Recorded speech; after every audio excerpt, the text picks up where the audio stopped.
Foreign policy issues like the Iran nuclear deal and North Korea are set to take shape pending the confirmation of Mike Pompeo as the next Secretary of State. The Senate is set to vote on Pompeo on Thursday, and the CIA director is expected to receive enough votes thanks to Rand Paul switching from no to yes and the support of several Democrats.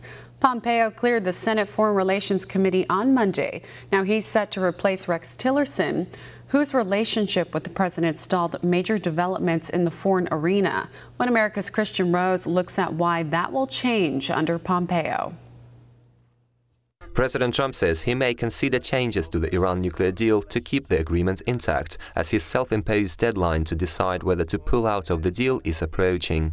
The president made his remarks after closed-door negotiations with his French counterpart Emmanuel Macron, as the US and its NATO allies are seeking a compromise approach to boosting the European security in the face of the Ayatollah regime. But we'll see. But we'll see also if I do what some people expect, whether or not it will be possible to do a new deal with solid foundations, because this is a deal with decayed foundations. It's a bad deal.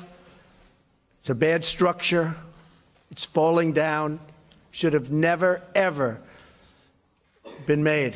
His comments might mark a reversal in the US position on Iran's nuclear aspirations, as Mike Pompeo is known for his hardline stance on Iran and has been actively advocating for termination of the deal. European NATO allies have reiterated they want to preserve and strengthen the deal, known as the Joint Comprehensive Plan of Action, or JCPOA. President Macron said the deal must be renegotiated to include a provision to contain Iran's ballistic missile program. We have nuclear on the short run, we have nuclear on the long run, we have ballistic activity, we have regional presence of Iran. We want to fix the situation for these four pillars. The deal was concluded back in 2015 under then-President Obama. The JCPOA lifted severe economic sanctions imposed on Iran 3 years prior, including an oil embargo, and gave Iran a multi-billion-dollar compensation for the inconvenience, with some of the money sent to Iran in cash. President Trump has been critical of the deal, as security officials reported Iran has ramped up its military and political presence in the Middle East after the JCPOA was concluded. Iran is an enemy. It is conducting malign operations throughout the Middle East. I think they will find every opportunity they can to work the edges of that agreement without a complete violation. They will work the edges of that agreement to continue their nuclear program, but still stay within the margins of the agreement. President Trump said the US would pull out of the accord on May the 12th unless Iran reaches an agreement with the European NATO allies to cease its ballistic missile development. A US withdrawal would mean a collapse of the deal and a renewal of US sanctions against Iran, which would include curbs to Tehran's oil exports and a possible exclusion of Iran from international dollar transactions. The Ayatollah regime has repeatedly said the deal can't be renegotiated, confirming the view the Obama-era agreement has been very beneficial for Tehran. Additionally, Iran vowed to obtain a nuclear weapon and the means of its delivery, despite the crippling sanctions it might face. We are telling the world that we could produce any weapon that we need, or we could procure it if needed. And we have not and will not wait for Western powers' approval, agreement, or positive view.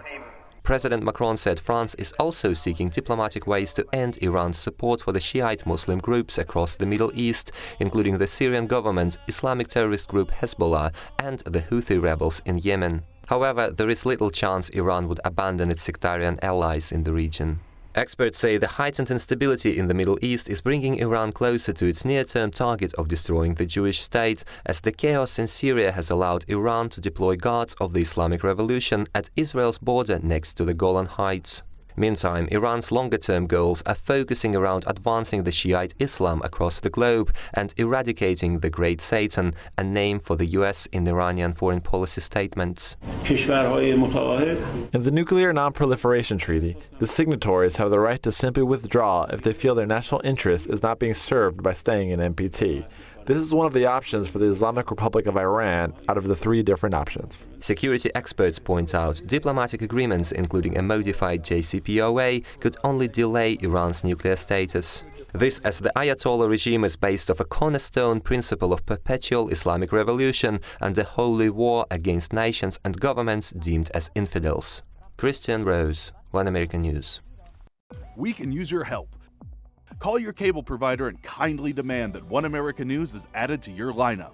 Call today.